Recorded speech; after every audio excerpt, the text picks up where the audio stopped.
अस्सलाम वालेकुम मोअज़्ज़ज़ ख़वातीन हज़रात, प्रोग्राम राइट एंगल के साथ मैं हूं अली मुमताज़। नाज़रीन, आज के प्रोग्राम में मौजूदा सियासी सूरत-ए-हाल पर एक दफ़ा फिर बात करेंगे। और पिछले हफ्ते जब हमने प्रोग्राम अपने कंक्लूड किए थे, जो हमारे वीकली प्रोग्राम्स हैं, तो उस वक्त यही बात हो रही थी कि जी लॉन्ग मार्च होगा और लॉन्ग मार्च में फिर धरना भी होगा और फिर धरने के बाद क्या सूरत-ए-हाल होगी।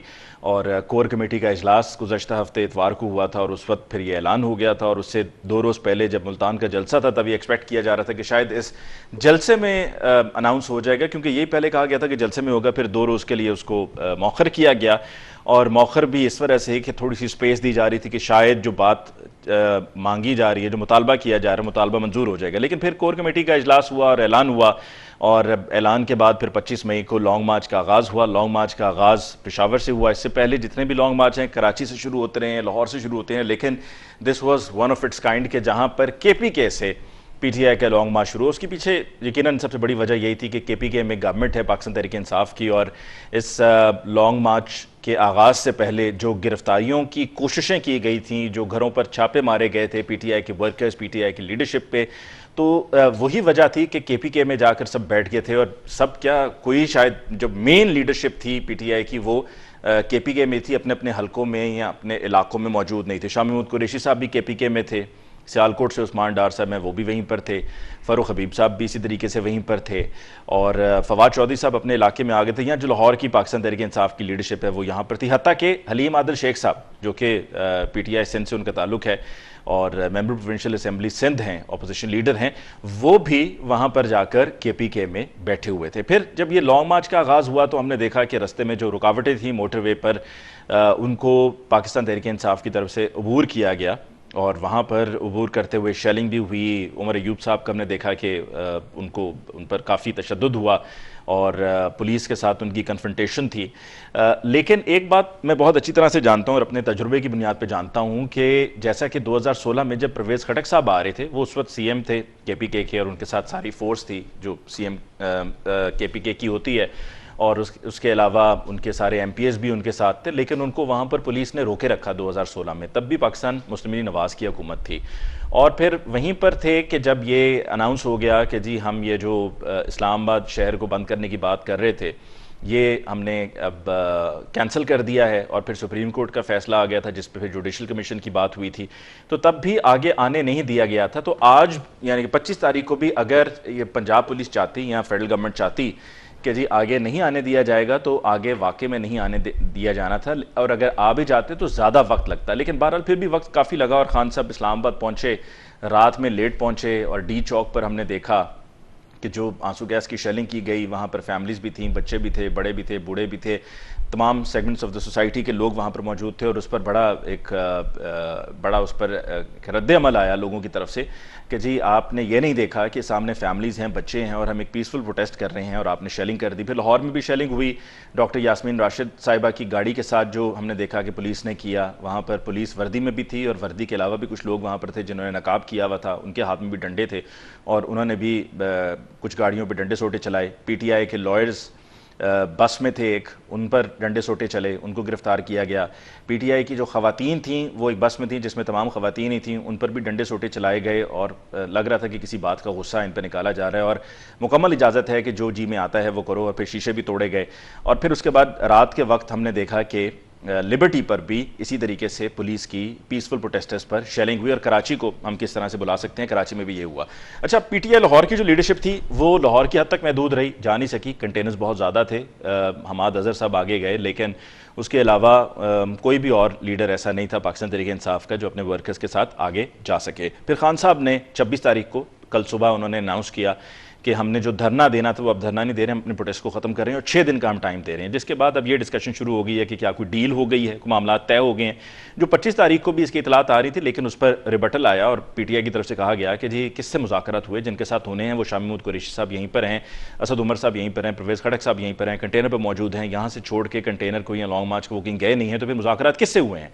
और फिर खान साहब ने कल प्रेस कॉन्फ्रेंस करते हुए भी ये कहा कि जी, बल्कि आज ये प्रेस कॉन्फ्रेंस करते हुए खान साहब ने कहा कि कोई डील नहीं हुई है और 6 दिन का जो उन्होंने टाइम दिया उसको उन्होंने दोहराया है और साथ में उन्होंने ये कहा है कि हम अगर दोबारा निकलेंगे, कॉल देंगे तो मज़ीद तैयारी से आएंगे। और कल कोर कमेटी का इजलास खान साहब की तरफ से बुला भी लिया गया है। इस सब पूरी हंगामा आराई में कल मिफ्ता इस्माइल साहब ने अनाउंस किया कि पेट्रोल 30 रुपये महंगा हो रहा है। ये बड़ा मुश्किल फैसला था जो गवर्नमेंट के लिए था, और गवर्नमेंट जब से ये फॉर्म हुई तो तब से लेके अब तक यही बार बार सवाल हो रहा था कि जी क्या पेट्रोल प्राइसेस बढ़ाई जाएंगी, नहीं बढ़ाई जाएंगी। IMF के साथ जो दोहा में मुज़ाकरात हुए उनमें भी ये शर्त रखी गई कि जी अगर हम उसको कंटिन्यू करेंगे प्रोग्राम को तो आपको ये पेट्रोलियम प्राइसेस की इस प्राइसेस को इजाफा इसमें करना होगा, और वो फिर इवेंचुअली कल हो गया। उतना नहीं हुआ कि जितना कि होना चाहिए था या किया जा सकता था, कम हुआ लेकिन इजाफा हुआ। अब उस पर भी अवाम का रद्द अमल आया है कि अब इसका यकीनन अवाम पर बोझ आएगा। 30 रुपये महंगा कर दिया, तमाम चीज़ें महंगी हो जाएंगी। लेकिन ये गवर्नमेंट का मुश्किल फैसला था, गवर्नमेंट ने किया। तो क्या ये फैसला जो पहले नहीं गवर्नमेंट कर पा रही थी और अब कर लिया है, तो क्या इसके पीछे वजह यह है कि कोई गारंटी मिली है, कोई श्योरिटी मिली है कि आप ये मुश्किल पॉलिटिकल फैसला कर लीजिए और फिर उसके बाद आप कंटिन्यू करें टिल 2023? आज के प्रोग्राम में जो हम इसी हवाले से जो डेवलपिंग सिचुएशन है इस पर बात करेंगे अपने मौजूद मेहमानों के साथ। लेकिन बाकायदा गुफ्तगू का आगाज़ करने से पहले हमें लेना है मुख्तसर वक्फा। मुलाकात होगी वक्फे के बाद।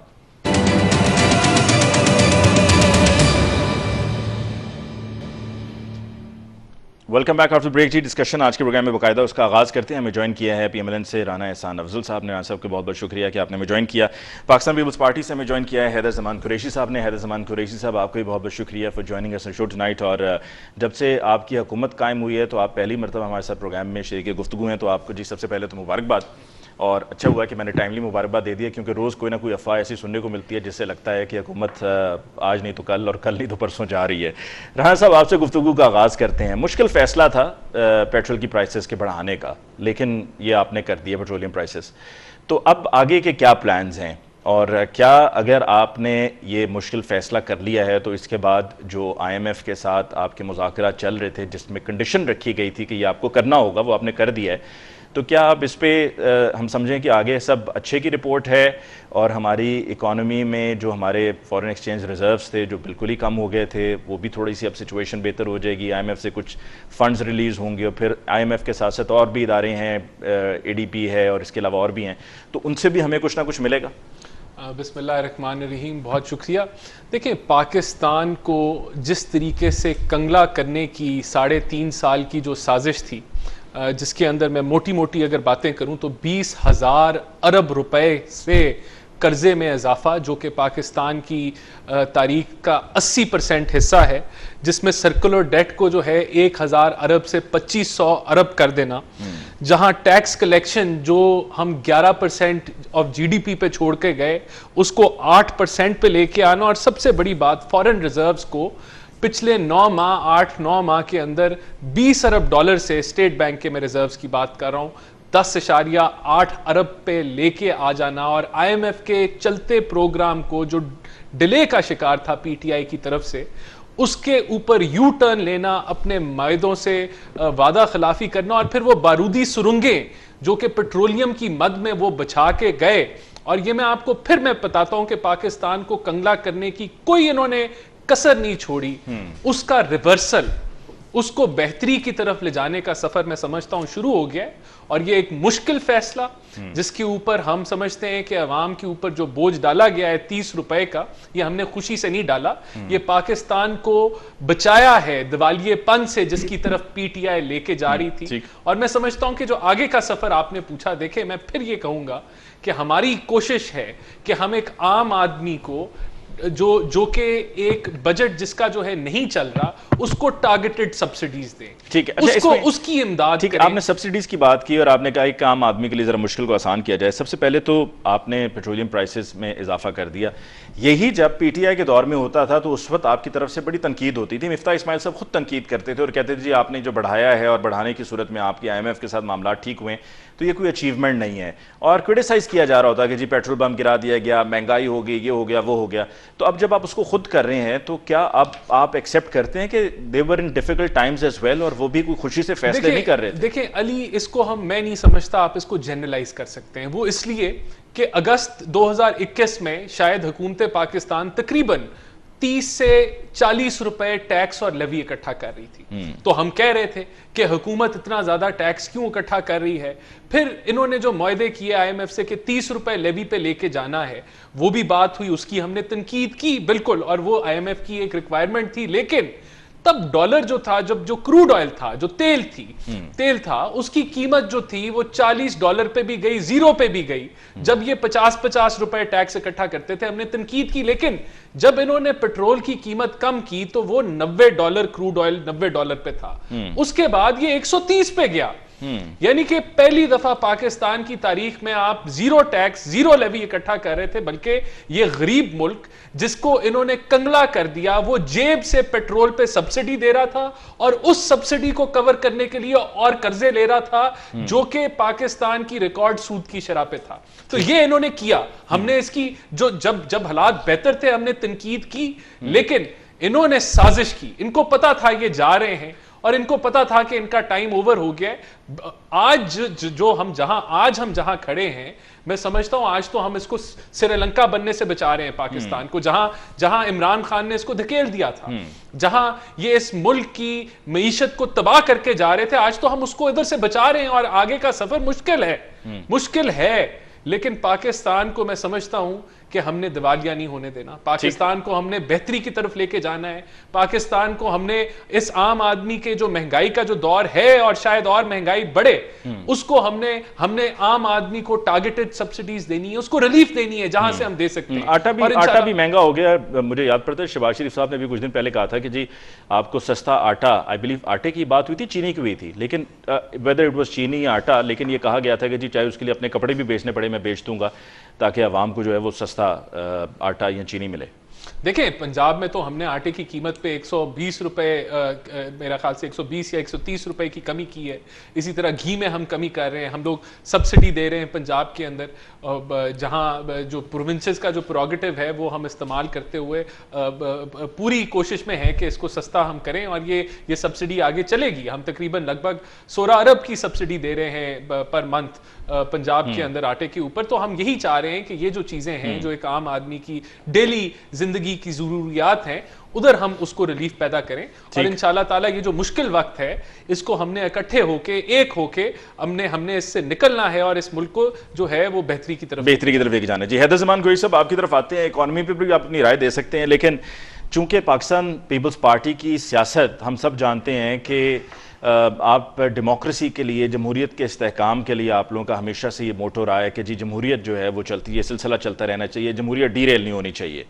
अब आप हुकूमत में हैं तो जो भी फैसले होते हैं मुश्तरका फैसले होते हैं, और 2013 में जब ताहिरुल कादरी साहब निकले थे इस्लामाबाद के लिए, इट वाज जनवरी 2013, तो आपकी गवर्नमेंट थी विफाक में, पाकिस्तान पीपल्स पार्टी की, और राजा परवेज़ अशरफ साहब वज़ीर आज़म थे। तो आपकी तरफ से एक भी आंसू गैस का शेल फायर नहीं हुआ था, और आपने 4 से 5 रोज़ जो वहाँ पर उन्होंने क़याम किया, आपने उनको बाकायदा वहाँ पर सपोर्ट किया। खैर उनकी तरफ से भी कोई भी गमला नहीं टूटा, कोई भी ऐसी तोड़ फोड़ नहीं हुई, कोई भी किसी चीज़ को जलाया नहीं गया।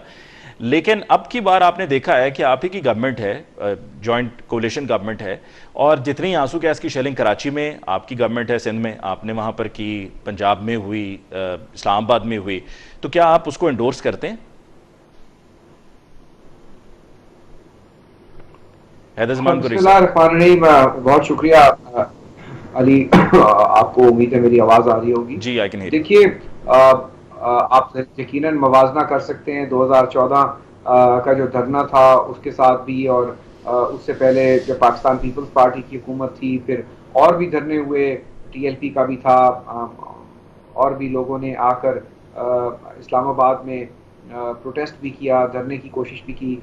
देखिए, दी ऑप्टिक्स एंड किसी भी शख्स का या किसी भी जमात की एक हिस्ट्री होती है।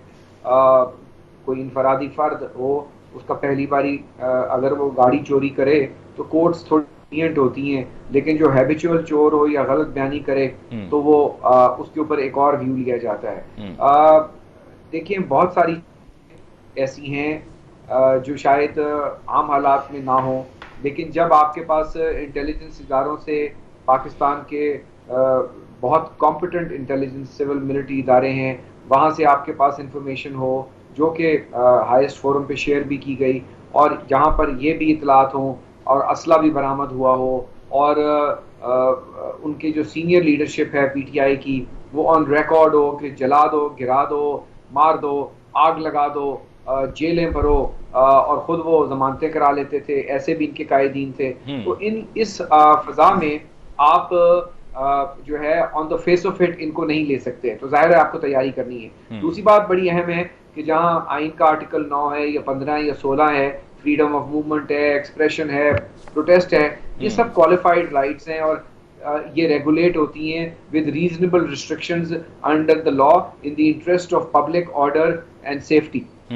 वो जब आप कहते हैं ना लॉ एनफोर्समेंट, कानून और जान और माल की तहफ़्फ़ुज़ की जिम्मेवारी रियासत की है या हुकूमत की है, जब ये ऑर्डर दिया जाता है, अदालत देती है या मीडिया कहता है कि जी हुकूमत वक्त का काम है कि ये जिम्मेवारी दे, तो लॉ इन्फोर्समेंट में फिर ये सब चीज़ें शामिल होती हैं कि जब आपके ऊपर पथराव हो, जब आपके ऊपर एक लश्कर कशी हो, तो फिर आपने सरकार की इमारतें भी बचानी हैं, पाकिस्तान के कौमी सलामती के जो इंस्टीट्यूशंस हैं, पाकिस्तान की जो स्टेट के इंस्टीट्यूशंस हैं, और जो आपका डिप्लोमेटिक कोर है, जो उनकी मिशंस हैं, ये आपकी रेजिडेंट गवर्नमेंट की रिस्पॉन्सिबिलिटी है। अब अनफॉर्चुनेटली इनको बहुत पावर करवाया गया, आप आइए, पहले ये कहते थे हमने जलसा नहीं करना, हमने धरना करना है। धरने के ऊपर सुप्रीम कोर्ट के बेंच की ऑलरेडी जजमेंट है, फैजाबाद धरना केस में बड़ी एनकम्पसिव कि इस्लामाबाद में कोई धरने नहीं होंगे, कोई आर्म्ड मलेशिया नहीं आएगी। अब रिकॉर्ड की बात है, उसके बाद सुप्रीम कोर्ट ने जो भी फैसला अपनी जो है सवाबदीद में फरमाया, उस फैसले को अभी उसकी स्याही भी खुश्क नहीं हुई थी तो किसने फ्लाउट किया? उसी जमात ने और उसके लीडर ने। और मुझे बहुत अफसोस है कि हमने जब अगले दिन देखा तो सुप्रीम कोर्ट ने कहा कि शायद उस लीडरशिप को बताया ना गया हो कि क्या फैसला है, जबकि सारे पाकिस्तान को पता था। और कंटेम्प्ट के कानून पर उन्होंने एक नई इंटरप्रिटेशन निकाल दी और उसमें से निकल गया कि हमें पॉलिटिकल, तो जब सुप्रीम कोर्ट पॉलिटिकल पार्टीज को कहता है मैं ट्रस्ट नहीं कर सकता, जबकि एक ऐसी पार्टी जिसने पार्लियामेंट पे, पीटीवी पे, माजी में लॉ इन्फोर्समेंट एजेंसीज के लोगों पे अटैक किया, तो ऐसा रिस्क नहीं लेना चाहिए। अब दूसरी बात रह जाती है, क्या लाठीचार्ज होना चाहिए था?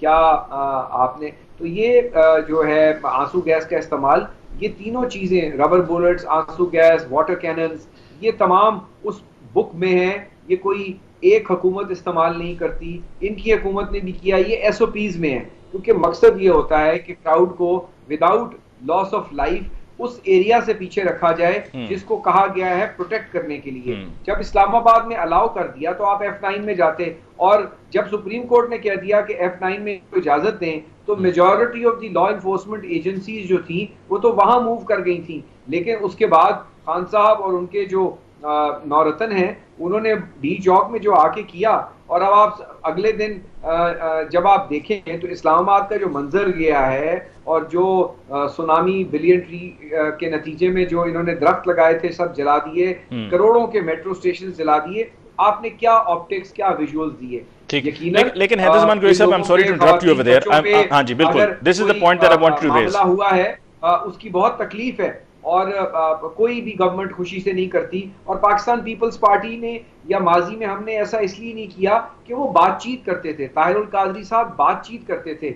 यहाँ तो बातचीत से पहले ही आर्सेनल निकाला हुआ था कि हमने आना है और चढ़ जाना है और मार देना है और मर जाना है और ये हमने लेकर जाना है। तो टॉक्स के लिए भी जो कमेटी बनी, इनके लोगों ने कोई रेसिप्रोकेट नहीं किया। और अली मुमताज साहब ये किस चीज की इलेक्शन की डेट मांगने आ रहे हैं? ये तो खुद अभी पार्लियामान का हिस्सा है, इन्होंने तो अपने इस्तीफे कबूल नहीं करवाए। पहले वॉक द टॉक तो करें, पहले कौमी असेंबली में अपने इस्तीफे कबूल करवाएं, फिर खैबर पख्तूनख्वा असेंबली को तहलील करवाएं, ताकि कौम को भी पता चले कि तनख्वाह भी लेनी है और कहना है कि इलेक्शन में भी जाओ। तो ये इनको एक क्लैरिटी देनी चाहिए। लेकिन मैं अभी भी उम्मीद करूंगा पीटीआई से और इनकी जमात से कि खुदारा पाकिस्तान को एक खाना जंगी की तरफ ना लेकर जाए, बातचीत के जरिए और अफाम तफहीम के जरिए। ये हम लोग एक दूसरे के दुश्मन नहीं है, ये कोई इंडिया पाकिस्तान की जंग नहीं है। हमारी फौज, हमारी लॉ इन्फोर्समेंट, हमारे लोग, दुख होता है वो विजुअल्स देखकर, यकीन माने, लेकिन इट वाज अल्टीमेट। क्योंकि अगर मैं आपको दयानतदारी से बता रहा हूं कि अगर इस मॉब को ना रोका जाता तो रेड जोन में वो दाखिल हो चुके थे। और कुछ एम्बसीज के ऊपर अटैक करने जा रहे थे, तो वो किसकी जिम्मेवारी है? पाकिस्तान की स्टेट की और पाकिस्तान की गवर्नमेंट एंड वक्त की। तो आपको एक बैलेंस स्ट्राइक करना पड़ता है, लेकिन यकीनन जो हुआ, अगर कहीं कोई नाचाकी हुई, कहीं कोई ज्यादती हुई, यकीनन हमें उसका बहुत अफसोस है, लेकिन it's all part of law enforcement and it is a collateral damage. और हमें बिल्कुल कोई खुशी नहीं है, और इसीलिए हम दस बस्ता इनसे गुजारिश करते हैं कि आप प्रोटेस्ट करें, लेकिन जहां आपकी राइट ऑफ प्रोटेस्ट है, वहीं सुप्रीम कोर्ट का फायज ईसा का जो जजमेंट है फैजाबाद धरने में, वो अनफेटर्ड या वो लाइसेंस नहीं है to kill and thrill. Protest also has regulatory framework, जहां आपकी प्रोटेस्ट की राइट है, लोगों की काम की, जानो माल की, उनकी प्रॉपर्टी की भी राइट है, वो भी फंडामेंटल राइट है, उसको भी हमने प्रोटेक्ट करना है। ठीक है तो जी, हमें इन सब चीजों को देखना है। वीव गॉट सैयद यावर बुखारी साहब हमारे साथ हैं जी, फ्रॉम पाकिस्तान तहरीक इंसाफ। बहुत बहुत शुक्रिया आपका जी, आपने हमें ज्वाइन किया। यावर बुखारी साहब, जो अभी हैदर ज़मान कुरैशी साहब ने कहा, उसकी तरफ आने से पहले और आपका उस पर पॉइंट ऑफ व्यू लेने से पहले, ये बताइए कि जब इतनी शेलिंग हुई, कराची में हुई, मोटरवे पर हुई, अटक के मकाम पर हुई, लाहौर में हुई, और इस्लामाबाद में डी चौक पर हमने देखा जो मंजर था वो तमाम टेलीविजन स्क्रीन्स पर, जिस पर अभी कहा भी हैदर ज़मान कुरैशी साहब ने कि उनको अफसोस है उस पर, तो क्या इतना सब होने के बाद आप पहुंचते हैं सुबह तकरीबन 9 बजे के करीब डी चौक पर, और वहां पहुंचते ही आप फिर ये 5 मिनट में अनाउंस कर देते हैं कि जी हम 6 दिन का टाइम दे रहे हैं, तो क्या आपने रियलाइज़ कर लिया था कि हाँ मतलब हम लाइन क्रॉस कर रहे हैं और हमें ये धरना हम यहाँ पर नहीं दे सकते? काजी फायज ईसा साहब की जो जजमेंट है उसका भी हवाला हैदर ज़मान कुरैशी साहब ने दिया, और सुप्रीम कोर्ट ने भी कहा था कि आप आएँ, आकर जलसा करें। इस वजह से आप लोग पुल बैक कर गए, आपने रोल बैक किया सारा प्लान, या आपकी कहीं पर किसी से कोई बात हुई थी? बिस्मिल्लाहिर्रहमानिर्रहीम, अल्लाहुम्मा सल्ली अला मुहम्मद व आले मुहम्मद वअज्जिल फरजहुम। हैदर ज़मान साहब गलत बयानी कर रहे हैं। हैदर ज़मान साहब को पता ही नहीं है क्या बात कर रहे हैं, और बड़ी खूबसूरत लफाजी इस्तेमाल कर रहे हैं। आप हमसे पूछे इन लोगों ने किया क्या? ये लोग झूठ बोलते हैं जब ये लोग बोलते हैं कि ये लॉ इन्फोर्समेंट का, वो लॉ का एक हिस्सा था। खुदा की कसम, इन लोगों ने जो जुल्म किया उसकी इंतहा थी। एक एक दरख्त जो जला है वो इनकी टेयर गैस शेलिंग, सूखे दरख्त से टेयर गैस से शेल आके लगा उसको आग में। मैं कसम उठाई कहता हूँ पीटीआई ने एक दरख्त नहीं जलाया, और ये इससे जी यावर बुखारी साहब, और ये ऐसे ऐसे खुदा के नेक बंदे हैं। आज सिर्फ क्योंकि हुकूमत में बैठे हैं, ये क्योंकि हुकूमत में बैठे हैं तो लफाजी इस्तेमाल कर रहे हैं। अगर ये वहां पे होते ना, तो मैं इनसे पूछता कि उन बच्चियों का और बूढ़ियों का क्या ताल्लुक था, वहां पे बैठे हुए थे आराम से, जिसके पर इनके टीयर गैस चला। मतलब कोई हया ही नहीं है, परवाह ही नहीं है। ये राना सनाउल्लाह की सफ में खड़े हो रहे हैं हमारे, और इनको समझ आएगी जब इंशाअल्लाह ताला जिस दिन इनके ऊपर ये सब कुछ होगा। समझ इनको नहीं आ रही। कोई अक्ल होती है, कोई अदल होता है, कोई इंसाफ होता है। अच्छा, उस पर एक जवाब ये भी बनता है। यावर साहब, आप अपनी बात मुकम्मल कीजिएगा तसल्ली से। यावर बुखारी साहब, मेरी आवाज आ रही है यावर बुखारी साहब को? यावर साहब, आप अपनी बात मुकम्मल कीजिएगा, मेरी गुजारिश सुन लीजिए। आपने जो कहा ना कि जी जब ये वक्त आएगा इनको समझ में आएगा, राब्ता जी मुनक़ता हो गया जी। राना एहसान अफजल साहब, जो अभी अल्फाज हमने हैदर ज़मान कुरैशी साहब के भी सुने, और फिर यावर बुखारी साहब से मुख्तसरन बात हुई जब उनसे हमारा राब्ता मुनक़ता हुआ, जो आपकी गवर्नमेंट ने जो इसको पूरा मैनेज करने का, हैंडल करने का जो तरीक़ाकार अपनाया था, जो कि लगता है कि जी ये मॉडल जो है ये राना सनाउल्लाह साहब का था, तो क्या आप नहीं समझते कि this was a little too much? आपने कुछ ज़्यादा स्ट्रेच कर दिया था। जिस तरह से पुलिस को इस्तेमाल किया गया है, हम टेक्नोलॉजी के दौर में रह रहे हैं और हर किसी के पास मोबाइल फ़ोन्स हैं, उसमें लोग तस्वीरें भी खींचते हैं, वीडियोस भी बनाते हैं। तो आपने जो उस दिन पंजाब पुलिस जिस तरीके से लोगों के आगे हुई है, लोगों में उनका फासला या जो नापसंदीदगी है वो कम होने के बजाय बढ़ गई है, जो गैप है वो बढ़ गया है। देखिए, मैं नहीं समझता। देखिए, इसकी मिसाल आप टीएलपी एक जमात है, उसकी डिमांड्स थी, वो समझती थी कि वो राइट पे हैं। उन्होंने कहा कि हम भी जाएंगे, इस्लामाबाद को बंद कर देंगे। ये पीटीआई के दौर की मैं बात कर रहा हूँ, यही था उनका भी कि हम धरना देंगे। तो पीटीआई ने उनके साथ क्या किया? क्यों रोका उनको? वहां तो मेरे ख्याल से बीसियों पीटीआई का कंपैरिजन नहीं, वो एक जमात थी ना, उसकी डिमांड्स थी, वो समझती थी वो डिमांड्स ठीक है, और उसके लिए वो चाहती थी कि इस्लामाबाद में जाके वो धरना दें और हुकूमत को वो वहां इस्लामाबाद को बंद कर दें। ये एक जमात थी जिसकी डिमांड्स थी और वो बंद करना चाहती थी। तो वहां तो बीसियों हलाकतें हुई, टीवी ने तो एक क्लिप भी नहीं दिखाया पूरे मीडिया ने, तो क्या था। फिर देखें, अगर इसी तरह मुझे आप बताएं कि पुलिस ने 144 नाफिज की हुई थी, अब पुलिस को ऑर्डर है कि उसने यहां मूवमेंट नहीं होने देनी, वहां पीटीआई का जत्था आ जाता है। नहीं, एक मिनट ना, मुझे बताएं, खातून है, मेरा दिल दुखी हुआ जब मैंने देखा कि उनकी गाड़ी पे हमला हुआ, वो तोड़ी गई या उनको डंडा मारा गया। लेकिन उसका दूसरा एंगल देखें कि पुलिस को ऑर्डर है कि यहां से गुजरने नहीं देना, और आप वहां अपनी गाड़ी लेके आते हैं और आप गाड़ी भगा देते हैं, तो पुलिस उसको रोकती है और डंडा लग जाता है, सीट पे टूट जाता है। लेकिन अगर रावी के पुल पे देखें कंटेनर्स लगे हुए हैं, तो उन्होंने क्या करना था? जाके अपनी गाड़ी सीधा कंटेनर में तो नहीं मार सकते थे। मुझे ये बताएं कि अगर कोई पुलिस वाला उनकी गाड़ी के नीचे आ जाता और शहीद हो जाता, तो फिर आप क्या कहते? देखिए, पुलिस ये छापे हमारे टाइम हमें भी इन्होंने हमारे घरों पे भी छापे मारे पीटीआई वालों ने, लेकिन हमने पुलिस वालों को डायरेक्ट गोलियां नहीं मारी, इन्होंने गोलियां भी मारी। ये कौन सी सियासत है? तो देखें, एक रुख मत दिखाएं। आज आप समझते हैं कि 1000 बंदा इकट्ठा करें या 10,000 बंदा इकट्ठा करें और मुल्क को जाके कहें जी आज इलेक्शन कराओ, तो यहां ये जो 22 करोड़ की जो अवाम है, वो यानी कि वो जत्थों की बात सुने, उनकी डिक्टेशन ने, वो कहे हमने जैम कर देना है इस्लामाबाद, हम नहीं चलने देंगे। एक तो आपने मुल्क को मईशती तौर पर तबाह कर दिया, आपने तबाह कर दिया इस मुल्क की गाड़ी जाके कहीं वो मतलब किसी पुलिस एहलकार के ऊपर से गुजार देती हैं और ज्यादा तो फिर क्या होता? तो फिर क्या होना था? ठीक है, मान लिया जी। देखिए, मैं बताता हूं, इस तरह से आगे नहीं बढ़ना। मुझे क्या करना चाहिए था? लेकिन मुझे वहां से गाड़ी भगानी नहीं चाहिए थी। मुझे गाड़ी, जब पुलिस कह रही है रुको, तो मुझे रुक जाना चाहिए। अब देखिए, हम कहते हैं हम सियासी वर्कर हैं, रोकने के बाद जिस तरीके से उनके बाल नोचे गए, जिस तरह से उनको गाड़ी से बाहर निकालने की कोशिश की, मुझे खुशी नहीं हुई। ठीक है, मैं उसकी मजम्मत करता हूं, वो अच्छा नहीं हुआ। पीटीआई की खवातीन की बस थी, उस पर जिस तरह से डंडे बरसाए गए, जो शीशे उसके तोड़े गए, वो मतलब इट वाज लाइक हॉरिफिक। देखिए, कोई ओवर हैंडेडनेस जो है वो अच्छी बात नहीं है, ये तो पीपल्स पार्टी लेकिन आप पुलिस के साथ देखें, आप पुलिस के साथ तसादम नहीं कर सकते। वो बेचारे अपने उधर कॉल करके, राना सनाउल्लाह ने नहीं कहा कि आप इनकी गाड़ी को, वो अपनी जान बचा रहे थे, वो अपने ऑर्डर इंप्लीमेंट कर रहे थे। ये आपने क्या गुत्थम गुत्था होना है पुलिस के साथ? आपने कुश्ती लड़नी है उनके साथ? आप हट जाएं, वो रोक रहे हैं, आप मत जाएं। आप आके कंटेनर भी हटाते हैं, आपने पीटीवी पे भी हमले किए, आपने अपनी शलवारें भी लटकाई असेंबलियों के अंदर।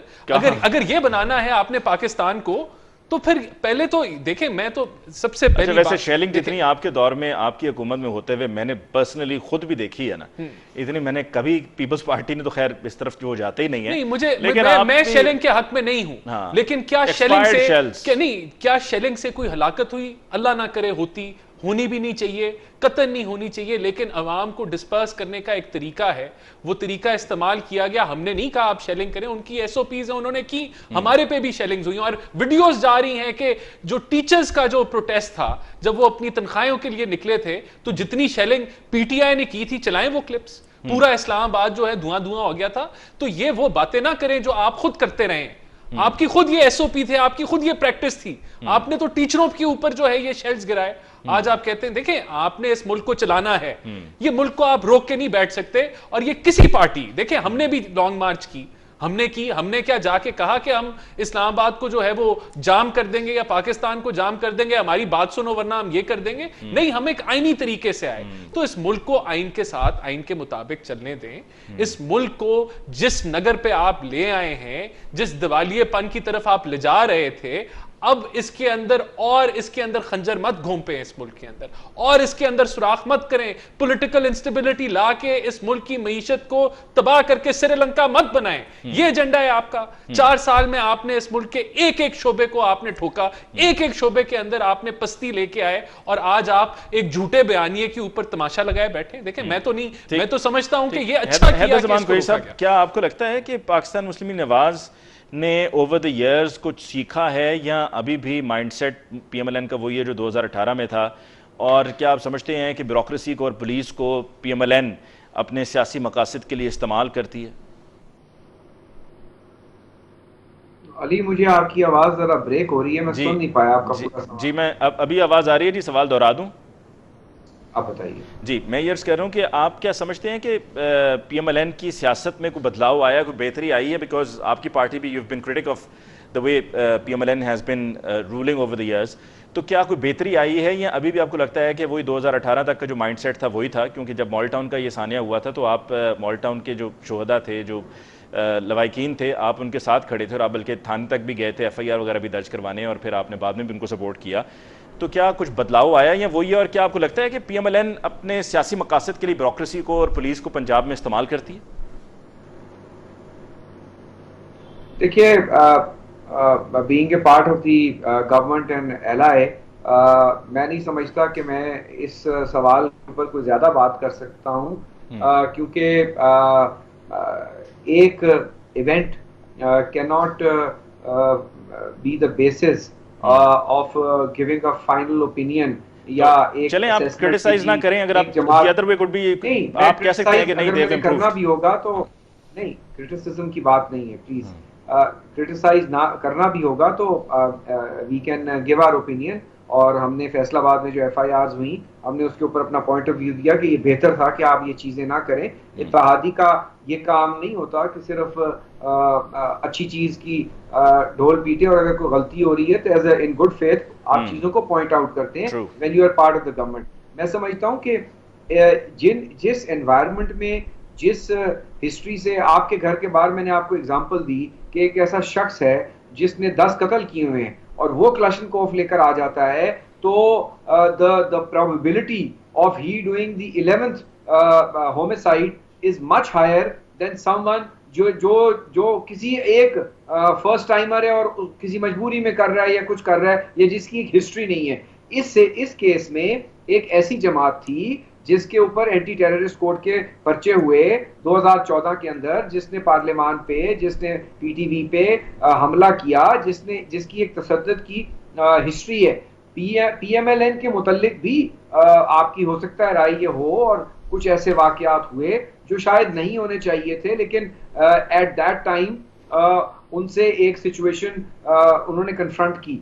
अब कहना कि उन्होंने माजी से कुछ नहीं सीखा, थोड़ा सा मैं समझता हूँ जल्दबाजी में होगा अगर आप ये ओपिनियन दें। मैं समझता हूँ अगर आप इसके हदूद और कयूद देखें, यकीनन बैटन चार्जिंग नहीं होनी चाहिए थी, लेकिन आप मुझे बताइए कि जब मॉब को पुलिस कुछ नहीं कह रही, वो पथराव कर रहे हैं, उनको कहा गया आप F9 जाएं, सुप्रीम कोर्ट कह रहा है आप F9 जाएं, जलसा करें, वो उन्होंने नहीं किया, धरने की बातें करते रहे, फिर वहां आ गए, फिर वहां कहते हैं हमने दरख्तों को आग नहीं लाई। ठीक है, शायद किसी जिन्नात ने लगा दी होगी, लेकिन कैमरे की आंख ने देखा, पाकिस्तान ने देखा। और मैं आपको बताऊं कि एज अ लास्ट रिजॉर्ट जो टीयर गैस इस्तेमाल हुआ, नहीं होना चाहिए था, लेकिन क्यों हुआ?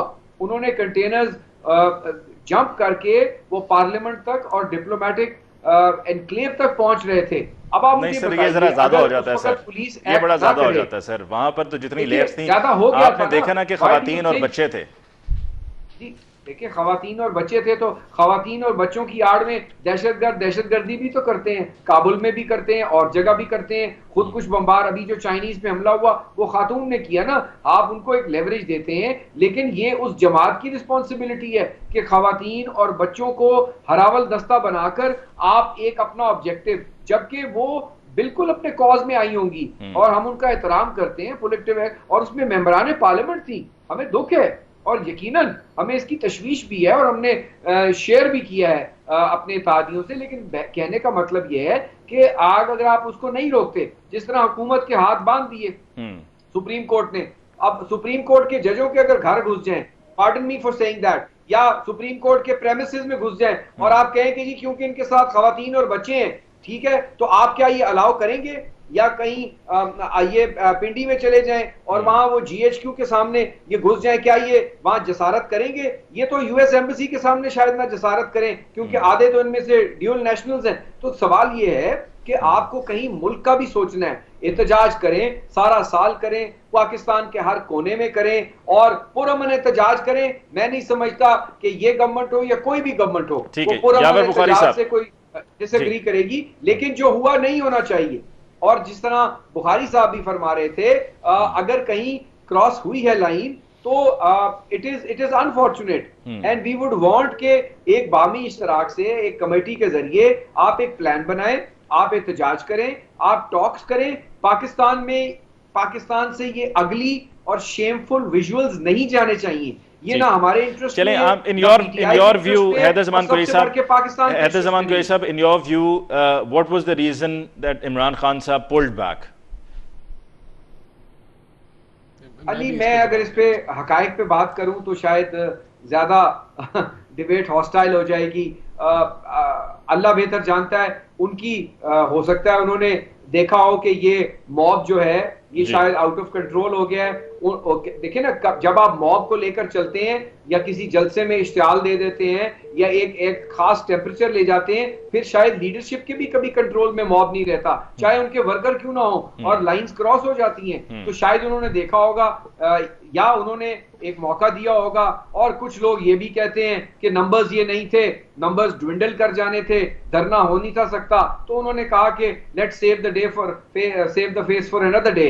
ये भी हो सकता है। लेकिन मैं उनको अभी भी क्रिटिसाइज नहीं करूंगा, इसलिए कि उनका वापस जाना पाकिस्तान के, इस्लामाबाद के, पिंडी की आवाम के लिए बेहतर है। और एक आपको एक स्पेस मिल गई है जहां सेनर माइंड्स कैन एंगेज और इसका एक हल निकाल सकते हैं। ठीक है, यावर बुखारी साहब तबाह करने में तो कोई टाइम नहीं लगता। यावर बुखारी साहब की तरफ मैं जाता हूँ। यावर बुखारी साहब, काफ़ी कुछ कहा गया, काफ़ी कुछ सुना गया। सुनने वाले एंड पे तो खैर मैं था, आप उस वक्त हमारा आपसे रब्ता नहीं था।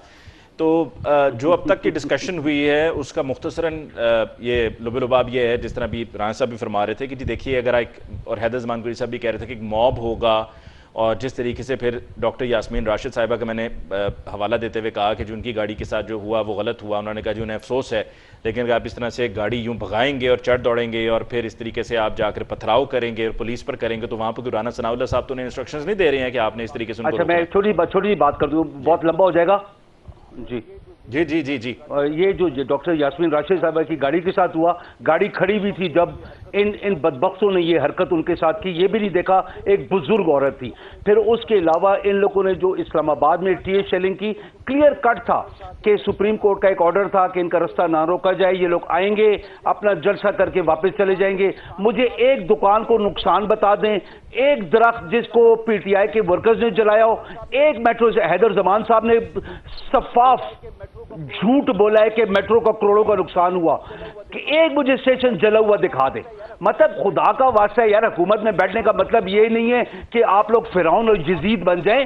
ये आप ही की आवाम है। आप हमें बता रहे हो कि फौज हमारी है, पुलिस हमारी है, बिल्कुल हमारी है, लेकिन मैं आप लोगों को बिल्कुल सीधी बात बता रहा हूं, खुदा की कसम, जब 6 दिन के बाद खान ने बोला कि आओ आप लोग सामने जो कुछ लाओगे, गोलियां मारोगे, हम गोलियां खाएंगे, लेकिन आपको एक सबक सिखा के जाएंगे कि इस आवाम के अंदर आपके ऊपर कितना गुस्सा है, आपकी फिरौनियत पे और आपकी यजीदियत पे उस दिन जो आपने किया है। आप लोगों को एहसास ही नहीं है। आप पीपल्स पार्टी वाले बनते हो, आपको शर्म आनी चाहिए कि आप एक फैशिस्ट गुल्लू भट्टों के साथ मिलके, कि जिनने बीबी के साथ जो हरकत की, आपको शर्म नहीं आई है कि ये बीबी के कातलों के साथ आप मिले हुए, बीबी को जो फौश अल्फाज बोलते थे, बीबी के बेहुदा तस्वीरें हेलीकॉप्टर से भेजते थे। आप लोगों ने अपनी आइडियोलॉजी बेच ली है। आप लोगों में शर्म ही नहीं है। आप लोगों को इतनी गैरत नहीं है कि पाकिस्तान की आवाम का ख्याल किया जाए। आप लोग एक पुरअमन मार्च को आप लोगों ने बोला कि ये हमारे पास इंटेलिजेंस एजेंसीज की रिपोर्ट थी, ये थी, फलां थी, फ्लू थी।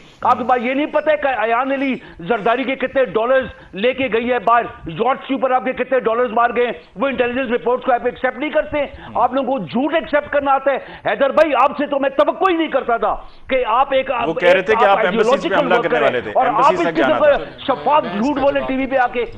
आप लोगों को खुदा की कसम मुझे अफसोस हुआ है कि पीपल्स पार्टी वालों की, पीपल्स पार्टी की जो आइडियोलॉजी थी आप लोगों ने मार दी है। आप लोगों ने जरदारी पे निछावर कर दी है, भुट्टो को आप लोगों ने खत्म कर दिया है। आप लोगों को एहसास ही नहीं है कि इस मुल्क में क्या तुल रही है। आप लोगों को अगर पता होता ना तो आप ना इस साजिश का, ना इस मुदाखलत का और ना इस बेगैरती का आप लोग हिस्सा बनते जो राना सनाउल्लाह ने किया है। और हम आपको बता रहे हैं, वार्न कर रहे हैं कि हम आपको सबक वो सिखाएंगे कि याद आप लोगों को रखेंगे कि जो आप लोगों ने हमारी बच्चियों के साथ, हमारे बच्चों के साथ, हमारे लोगों के साथ आप लोग उस दिन किए। हम लोग सिर्फ और सिर्फ इस बात पे चुप हो गए कि सुप्रीम कोर्ट का एक ऑर्डर आ गया था, हम इसलिए चुप हो गए कि डायरेक्ट क्लैश ना हो। लेकिन अभी अगर आप लोगों ने ये काम दोबारा किया तो आपको हम दिखाएंगे, आपको हम छठी का दूध याद कराएंगे। मैं आपको कह रहा हूं कि जो हमने आपके साथ करना है आप लोगों के साथ पर्सनली, कि आप लोग याद करेंगे इंशाअल्लाह ताला। बहुत हो गई है इस मुल्क के अंदर आप लोगों की ये बदमाशी, हुकूमत में रहकर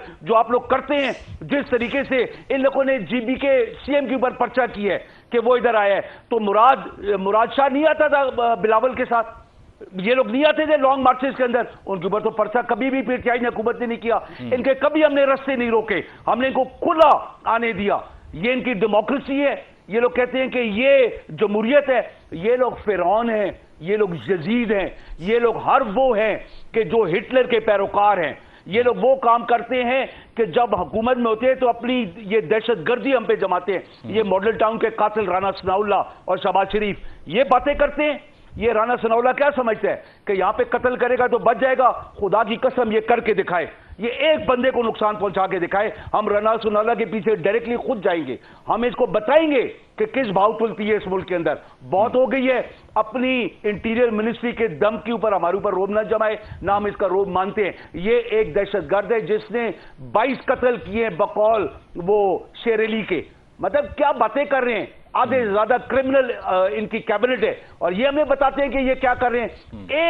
एक अमलाक को हमें नुकसान बता दें जो हमने पहुंचाया हो। पीटीआई के एक वर्कर ने सिवाय कंटेनर्स हटाने के, जो सुप्रीम कोर्ट का ऑर्डर था और इन लोगों ने उसकी नाफरमानी की है, इन लोगों ने हमारे ठीक है। मैं यावर साहब मैं चाहूंगा जरा क्विकली हैदर ज़मान कोई साहब रिस्पॉन्ड करें, फिर उसके बाद मैं राना साहब की तरफ जाऊंगा। एक का बदला लेंगे इनसे जी।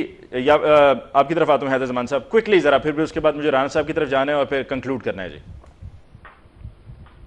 देखिए अली, मुझे अंदाजा है यावर बुखारी साहब बहुत गुस्से में और उन्होंने बहुत सारी ऐसी बातें कर दी जो मैं उनकी इज्जत एहतराम में नहीं करूंगा। हम झूठे भी होंगे, हमें बेगैरत भी कह दिया, हमें फिरौन भी कह दिया, हमें हैदर भाई आपको हकीकत पता है, आप फिर भी बातें करते रहे। हैदर भाई आप तो एक डेमोक्रेट है, आप तो एक वो बंदे हैं जो जमहूरियत में यकीन रखते हैं। जी जी हैदर ज़मान कोई साहब जरा प्लीज आप बात मुकम्मल करें। आपने मेरी बातें नहीं सुनी, आपने मुझे अयान अली बताया। कौम ये भी जानती है कि ये गोगी बचाओ मार्च था। कौम ये भी जानती है कि बीवी बच्चों की बात करने वाला किसी के अपने बच्चे लंदन में बैठे हैं, अपनी बीवी घरेलू खातून है, बाकी बीवियां जो आई हैं, बच्चे जो आए हैं वो पता नहीं कहां से आए हैं। ये बातें ये कौन करता है, किसका बेनज़ीर के बारे में इन लोगों ने वो जो नहीं कहा के नाम दिया था आप लोगों को, वो वक्त भूल गए सारे। कहा कि आपने F9 आना है, आप लोगों को अभी गैरत याद है? ये बेनज़ीर की गैरत कोई नहीं थी। गैरत आपको याद आई? कोई गैरत नहीं थी, कोई इज्जत नहीं थी। कर ली। अब आप इन लोगों ने जो बकवास की थी खुले आम कि आपने डी चौक जाना है। आप मामे लगते हैं इस पाकिस्तान के। हम डी चौक कोई नहीं गए, हम डी चौक नहीं गए भाईजान, हम लोग क्राउन प्लाजा के सामने खड़े हुए थे, हम डी चौक नहीं गए। खुदा का वास्ते आवाम को झूठ मत बोले। ये हफीमी चर्चियों का टोला अब खुदा का वास्ते जरदारी के साथ सबको ना मिलाएं, कुछ शर्म और कोई हया करें यार। हैदर भाई खुदा का वास्ते इतने अंधे ना बन जाए। अब सुन लेना, अब सुनने की हिम्मत रखें, सुनने की। सुप्रीम कोर्ट ने कहा कि आप डी चौक आ सकते हैं, लेकिन कम से कम बातें वो करेंगे जो अक्ल माने, अक्ल माने। खून की होली चाहते थे आप, पाकिस्तान में इंतशार चाहते थे आप, हम लोग खून की होली नहीं चाहते थे।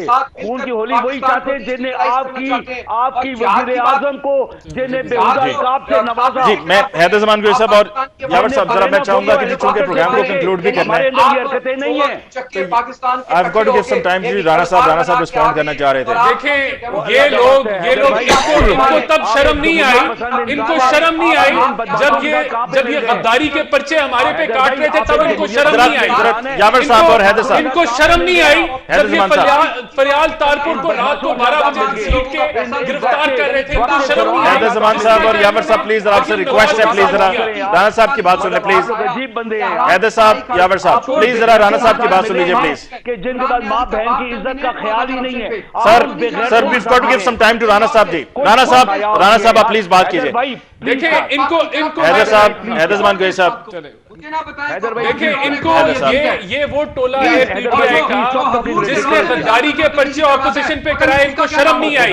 ये वो टोला है, ये वो टोला है। पसंद लोग बनो यार, जमहूरी पसंद लोग बनो, फैसिस्ट और हिटलर ना बनो, फैसिस्ट और हिटलर ना बने हमारे लिए। ठीक है जी राना साहब प्लीज बात मुकम्मल कर लीजिए, otherwise it's going to be very ये वो टोला है जिसने गद्दारी के पर्चे ऑपोजिशन पे कराए, जिन्होंने हीरोइन डाली, इससे बड़ी विनती क्या हो सकती है।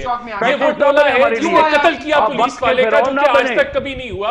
ये वो टोला है जिसने बड़े पट्टा बैठा दिया, जो आप लोग है ना, और इनको कोई शर्म नहीं है। ये इन्होंने आगे लगाई, इनको दिखाए वीडियो जो पुलिस वैने ये जला रहे थे, जो ये पुलिस की गाले जला रहे थे, जिस तरीके से इन्होंने जो है वो मसला इनके जो असला निकला वो दिखाएं। चले मैं राजा कंक्लूड कर सकते, सिर्फ एक सवाल का जवाब। देखिए पूरा झूठ के अलावा इनको कुछ बोलना नहीं आता। ये कहते हैं गद्दारी के पर्चे काटते थे ऑपोजिशन के ऊपर। अच्छा राणा एहसान साहब ये बता दें, वो जो सरगोदा फैसलाबाद रोड पे पुलिस एहलकार ने पिस्टल जो है वो लोड करके खातून पे तानी थी, उसके बारे में आप क्या करेंगे? वो तो उसके खिलाफ एक्शन होना चाहिए। ये जमहूरियत की बातें तुम लोग करते हो, शर्म आती है इंसान को, शर्म आती है तुम लोगों पे कि तुम लोग अमेरिका के गुलाम, सिर्फ इंतशार फैलाना चाहती है, ये मुल्क में आग लगाना चाहती है। इसका लीडर झूठे बयानिए के ऊपर मुल्क तबाह करना चाहता है। मुझे प्रोग्राम को कंक्लूड करना है, we got to take a break over here जी, क्विक ब्रेक। उसके बाद फिर हमने कुछ हेल्थ के हवाले से बात करनी है। We got to talk about polio ji. Haider Zaman Qureshi sahab आपका हम शुक्रिया अदा करते हैं, यावर बुखारी साहब आपका, राणा एहसान साहब आपका शुक्रिया अदा करते हैं। We take a quick break जी, ब्रेक के बाद वापस आएंगे तो कुछ बात करेंगे पोलियो की। मिलते हैं ब्रेक के बाद।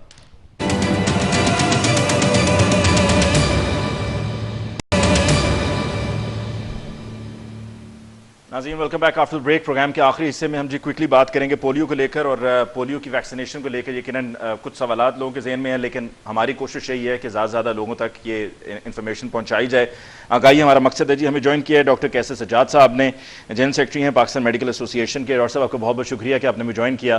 डॉक्टर साहब व्यूअर्स को बताइएगा कि पोलियो से बचाव हमारे लिए कितना ज़रूरी है? बिस्मिल्लाहिर्रहमानिर्रहीम। देखिए पोलियो से बचाव तो बहुत ज़रूरी है। उसकी वजह यह है कि जिंदगी भर के माजूरी से बचना है, क्योंकि पोलियो अगर किसी को हो गया तो वो बच्चा जो है वो जिंदगी भर के लिए माजूर हो जाता है, वो चल फिर नहीं सकता और जिस्म के बहुत सारे और हिस्से भी जो है वो पैरालाइज हो जाते हैं या फिर काम नहीं करते हैं। तो लोगों में मेरा पॉइंट सबसे ज्यादा मैं जोर देता हूँ कि शायद लोगों को ये पता नहीं है कि पोलियो के कतरे जो पिलाने के लिए दरवाजे पे आते हैं उसकी अहमियत क्या है। लोगों को शायद ये नहीं पता। मैं समझता हूँ कि हमें लोगों को ये बताना चाहिए कि जी पोलियो है क्या, और उसके लिए बताने के लिए बहुत अच्छा जो मीडिया है वो है सोशल मीडिया या टेलीविजन के जरिए आप छोटे छोटे जो स्टोरी बनाकर और उसको दिखाया जाए कि जी ये है पोलियो और पोलियो से ये सारा प्रॉब्लम होता है, बच्चा मोहताज और अपाहज हो जाता है, पैरालाइज हो जाता है। तो और ये बड़ी पेरेंट्स के लिए बहुत ही तकलीफ देह एक मरहला होता है और जो कि जिंदगी भर के लिए होता है। तो लिहाजा लोगों को समझना होगा कि पोलियो एक मूजी मर्ज है जो कि आपके बच्चे को अपाहज कर देता है, पैरालाइज करता है और जिंदगी भर के लिए होता है। इसलिए इसका बचाव का इसका कोई इलाज मौजूद नहीं है। अगर किसी बच्चे को पैरालाइज हो जाए, इसके पैर नहीं काम करे तो इसका कोई इलाज नहीं है, इसका सिर्फ बचाव है। और बचाव ये है कि पोलियो के कतरे पिलाए जाते हैं 5 साल से कम उम्र के बच्चों को या 5 साल तक के बच्चों को। और जब भी मैं समझता हूँ कि यहाँ पाकिस्तान की आवाम की खुशनसीबी है कि हुकूमत पाकिस्तान जो है दूसरे इदारों के साथ मिलकर घर घर जाके पोलियो के कतरे पिलाती है। मैं समझता हूँ बहुत बड़ा एक एडवांटेज है आवाम के लिए और आवाम को चाहिए इससे फायदा उठाए, क्योंकि उनके बच्चे अगर माजूर हो गए तो उनके लिए बहुत बड़ा प्रॉब्लम है। और जब भी आपके दरवाजे पे पोलियो के कतरे पिलाने के लिए लोग आए तो आपको पिलाना चाहिए, चाहे वो दूसरी दफा हो, तीसरी दफा हो, चौथी दफा हो, 2 महीने में 2 दफा हो, आपको पोलियो के कतरे पिलाना चाहिए, ताकि आइडिया और मकसद सिर्फ इस बात का है कि आपको आपके बच्चों को पोलियो के मूजी मर्ज से बचाना है।